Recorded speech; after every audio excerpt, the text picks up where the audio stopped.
Sival, olha o que eu aprendi vendo o filme ontem.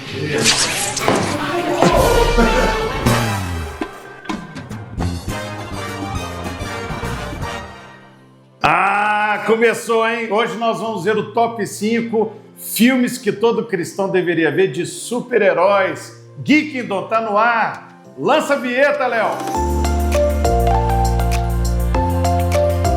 Súditos do Reino, Geekdom está de volta. Aqui de volta, nosso ilustre, quase membro fixo aqui agora, Simval Filho. Seja bem-vindo. Obrigado, me alistei para ser um dos Vingadores aqui. Será que eu consigo, gente?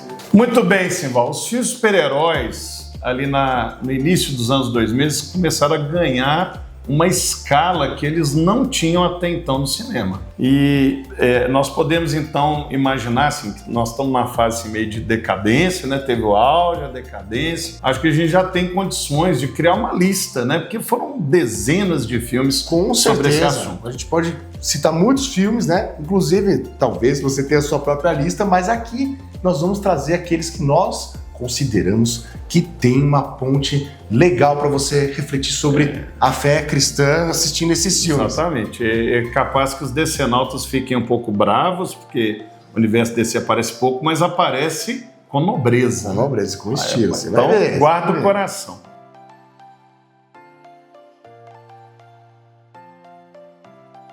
Então, em quinto lugar, nós trazemos o filme que começou tudo, né? Começou cronologicamente. Ele não foi o primeiro filme, mas historicamente ele foi o primeiro filme, que foi qual? Capitão América, o primeiro Vingador. Ele não é um filme assim extraordinário, não teve uma bilheteria gigantesca, mas ele traz elementos assim muito fortes para o cristianismo. Primeiro, Capitão América, no filme dos Vingadores, ele deixa bem claro que ele é cristão. Esses caras são lendas, são basicamente deuses. Só existe um Deus. E tenho certeza que ele não se veste assim.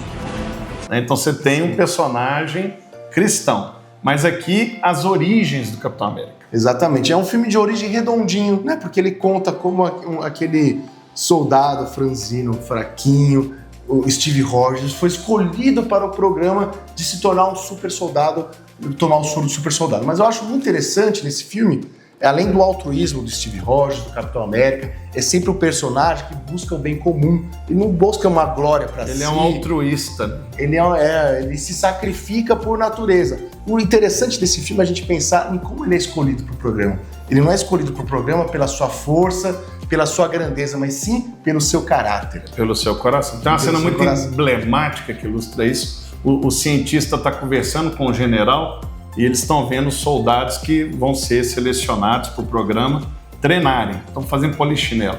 E aí o general fala assim, mas você tem certeza que é o Rogers, Carlos? Tenho sim. Ah, não, mas ele é muito franzino, por que você não usa o fulano, que é todo fortão?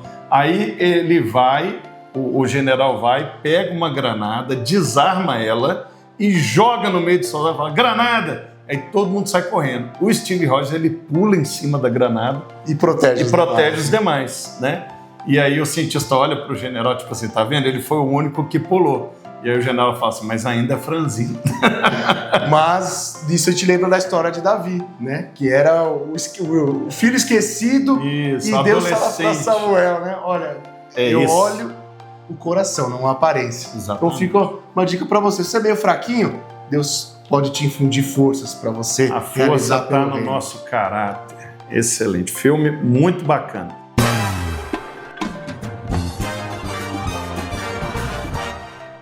Em quarto lugar, nós saímos um pouco da caixinha Marvel e DC e escolhemos um filme da Pixar, que foi um sucesso, estrondoso de bilheteria, que são Os Incríveis. Que é uma família, né, de super-heróis. Você tem a história de dois super-heróis que eram muito famosos nos tempos antigos, mas aí, por uma série de circunstâncias, é criada uma lei que proíbe a atividade super-humana e eles têm que se tornar pessoas comuns da sociedade.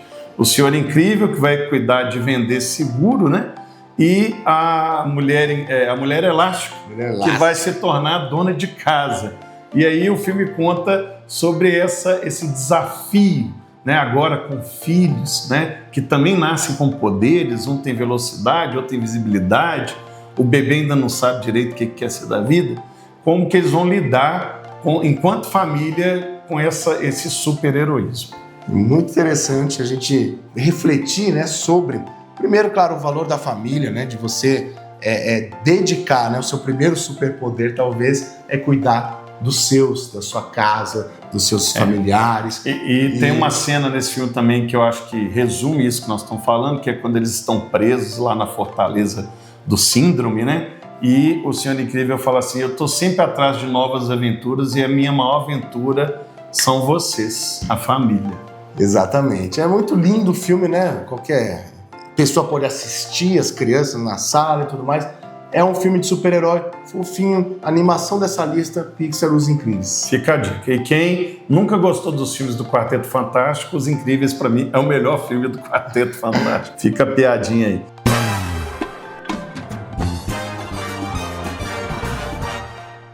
Medalha de bronze, Simval.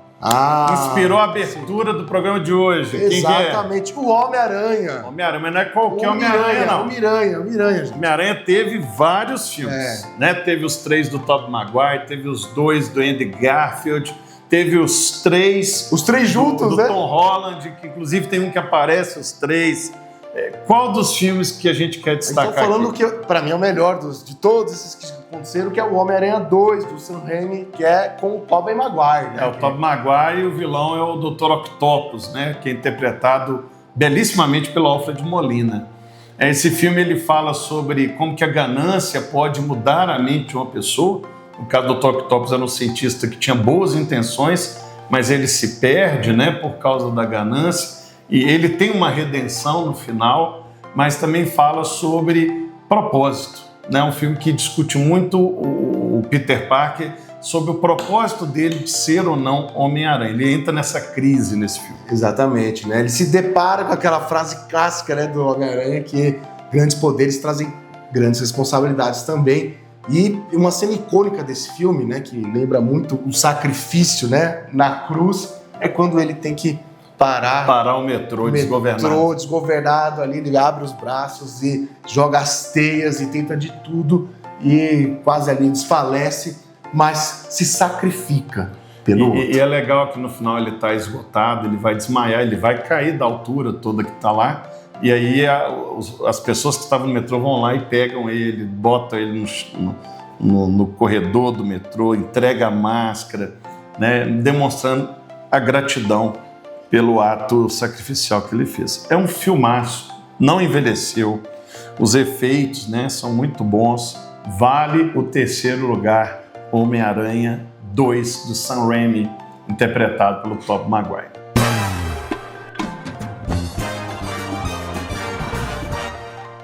A medalha de prata, nós vamos fazer esse tipo um conjunto da obra, né? Nós vamos falar de 4 filmes juntos. Isso. Que na verdade é uma história que passa não só por esses 4 filmes, mas até ali cerca de 20, 21 filmes, que são os filmes dos Vingadores. Exatamente. Eu acho que até que marca o ápice dessa onda de filmes de super-heróis do cinema após anos 2000. E veremos se algum dia vai ter outros filmes de super-heróis tão conectados, interligados, que deram certo, né? Que deram certo. O segredo aí, no caso de sucesso, foi que eles não tiveram pressa. Eles foram apresentando um personagem cada vez em filme solo, como o do Capitão América, que nós falamos aqui. Do Thor, o filme do Hulk, o filme do Homem de Ferro. Foram apresentando a Viúva Negra e o Gavião Arqueiro dentro desses filmes, para então, lá em 2012, se não me engano, né, ser a celebração da união desses personagens no primeiro filme dos Vingadores. E depois veio Vingadores Era de Ultron, o grande sucesso que foi o Guerra Infinita e a segunda maior bilheteria da história do cinema, que foi Vingadores Ultimato. A celebração geek da maior grandeza. Nós já chegamos a fazer desse filme uma estreia, na estreia do cinema, o lançamento do livro da Lion, 40 Dias com os Vingadores, com 400... Ele está honrando, né? Do meu colega, que eu fiz o prefácio. Que você fez o prefácio desse livro. Eduardo Medeiros, beijo pra você. Falar o nome do Eduardo. O que nós podemos trazer de lição do filme dos Vingadores? Algo que nós já vimos falando sobre aqui há algum tempo. A importância do trabalho em equipe, a importância de pensar no outro, no próximo, né, do altruísmo. Né? No Vingadores Ultimato você tem várias pessoas se sacrificando, se doando para salvar, resgatar as pessoas que foram apagadas pelo estalar de dentro. Exatamente. É interessante isso, né? Que como nossas ações, né? Em alguns momentos limite da vida, a gente tem que escolher entre o nosso próprio bem e o bem do outro. E a Bíblia diz pra gente considerar os outros superiores a nós mesmos. E não tem nada melhor do que dar a vida pelo seu irmão. Que foi o que a Viúva Negra fez ali. Eu acho que é o momento mais belo, né? Dos filmes do Endgame, do Ultimato ali, é justamente esse momento. É você não ser egoísta, né? É você pensar que existem outras pessoas. E ali é um grupo, novamente, um grupo de improváveis. Os Vingadores são pessoas caídas, limitadas, mas que vão descobrir virtude na unidade e em fazer o bem, né? Inclusive a jornada do Tony Stark, só pra gente fechar esse filme, ótimo, que sai do egoísmo, da busca do benefício próprio, do prazer próprio, para um grande sacrifício no final. Você pega, por exemplo, o final do primeiro filme do Homem de Ferro, quando ele fala eu sou o Homem de Ferro, ele fala com soberba, e lá no Ultimato, quando ele fala eu sou o Homem de Ferro, em seguida ele faz um gesto de sacrifício.